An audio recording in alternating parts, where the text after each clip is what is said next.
திருக்குறள் கதைகள் கதை எண் 277. இன்று போய் நாளை வா. புதிதாக வந்திருக்கும் அதிகாரியை பற்றி அனைவரும் அவ்வளவு உயர்வாக பேசியதை கேட்டதும் வடிவேலுவுக்கு அவரை பார்த்து தன் கோரிக்கையை வைக்கும் எண்ணம் தோன்றியது. அவரை பார்த்து முறையிட அரசு அலுவலகத்துக்கு சென்றார். இதற்கு முன்பிருந்த அதிகாரியை பார்க்க எத்தனையோ முறை அவர் இதே அலுவலகத்துக்கு வந்து அதிகாரியை பார்க்க முடியாமலே திரும்பியிருக்கிறார். பின்பு ஒரு முறை 3 நாட்கள் தொடர்ந்து வந்த பிறகு அதிகாரியை பார்க்க வாய்ப்பு கிடைத்தது. தன் முதியோர் ஓய்வூதிய கோரிக்கை பல மாதங்களாக பரிசீலிக்கப்படாமல் இருப்பதை அவரிடம் சொல்லி முறையிட்ட போது பார்க்கிறேன் என்று சொன்னார் அவர். அதோடு சரி. அதற்கு பிறகு பல மாதங்கள் ஓடிவிட்டன. அவர் விண்ணப்பம் எந்த நிலையில் இருக்கிறது என்பது கூட தெரியவில்லை. அதற்கு பிறகு அவரால் அந்த அதிகாரியை இன்னொரு முறை சந்திக்க முடியவில்லை. இப்போது வந்திருக்கும் புதிய அதிகாரி மக்களை மதித்து அக்கறையுடன் செயல்படுபவர் என்று கேள்விப்பட்டு மீண்டும் நம்பிக்கையை துணிக்க வைத்து கொண்டு அவரை பார்க்க வந்தார் வடிவேலு. அரை மணி நேரத்தில் அவரால் அதிகாரியை பார்க்க முடிந்தது. இவ்வளவு சுலபமாக இவ்வளவு விரைவாக அதிகாரியை பார்க்க முடிந்ததே வடிவேலுவுக்கு இன்ப அதிர்ச்சி. வடிவேலு சொன்னதை பொறுமையுடன் கேட்ட அதிகாரி மாசிலாமணி, முதல்ல உங்களுக்கு ஏற்பட்ட காலதாமதத்துக்கும் சிரமத்துக்கும் உங்கள்கிட்ட மன்னிப்பு கேட்டுக்கிறேன் என்றார். பிறகு உதவியாளரை கூப்பிட்டு ஃபைலை தேடச் சொன்னார் மாசிலாமணி. சார், அது பழைய கேஸு, தேடி எடுக்க பல நாள் ஆகும் என்றார் உதவியாளர்.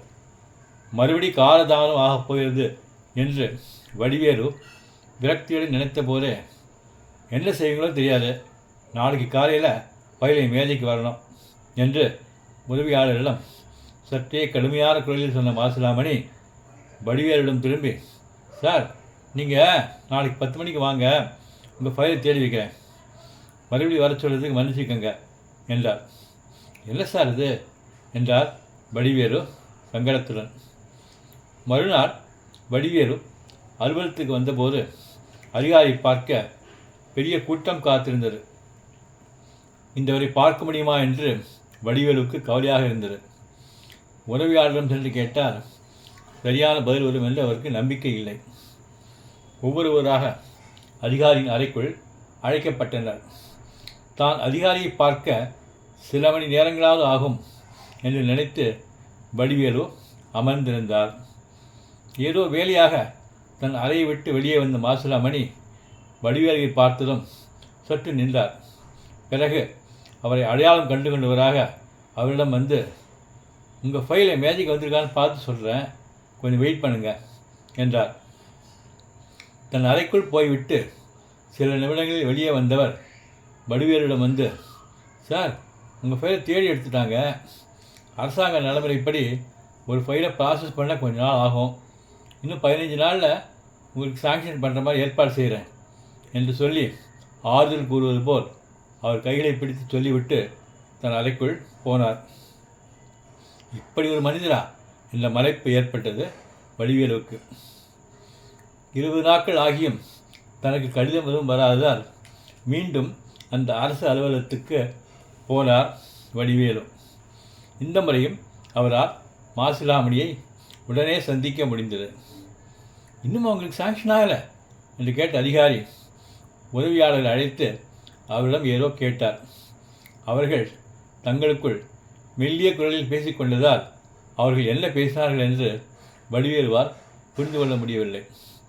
உதவியாளரை அனுப்பிவிட்டு வடிவேலுவிடம், சார், ஒரு சின்ன பிரச்சனை, இந்த ஆஃபீஸில் இந்த வருஷம் எவ்வளோ ஓய்வூதியம் சாங்ஷன் பண்ணலான்னு அரசாங்கம் ஒரு தொகை ஒதுக்கியிருக்கு, அந்த கோட்டா முடிஞ்சு போச்சு, கூடுதல் தொகை ஒதுக்க சொல்லி கேட்டிருக்கோம், அரசாங்கத்திலேருந்து சாங்ஷன் வரணும் என்றார் மாசிலாமணி.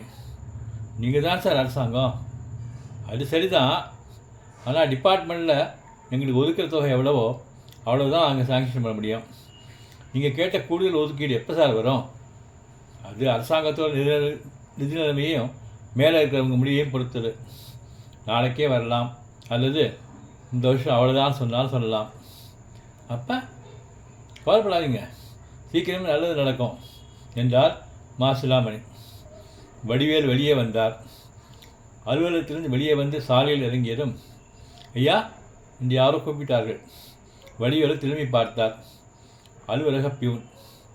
வடிவேல் நின்றதும் அவர் அருகில் வந்த பியூன், சார் உங்களுக்கு பென்ஷன் கிடைச்சா மாதம் எவ்வளோ பணம் வரும் என்றார்.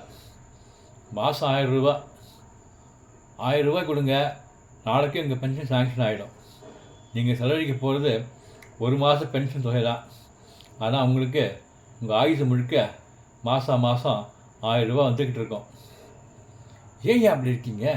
உங்கள் அதிகாரி இவ்வளோ நல்லதாக இருக்கார், நீங்கள் இப்படி மோசமானவங்களா இருக்கீங்களே என்றார் வடிவேலு கோபத்துடன்.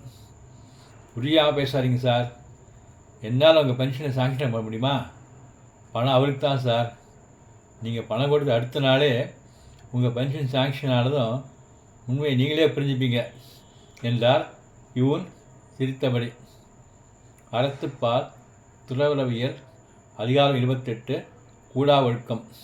குறள் 277. புறங்குன்றி கண்டனர் எனும் அகங்குன்றி முக்கிற்கரியார் உழைத்து. பொருள்: வெளித்தோற்றத்துக்கு குண்டிமணி போல் செம்மையானவராய் காணப்பட்டாலும் மனதுக்குள் குண்டிமணியின் மூக்கு போல் கருத்திருப்பவர்கள் உலகத்தில் உண்டு. நன்றி.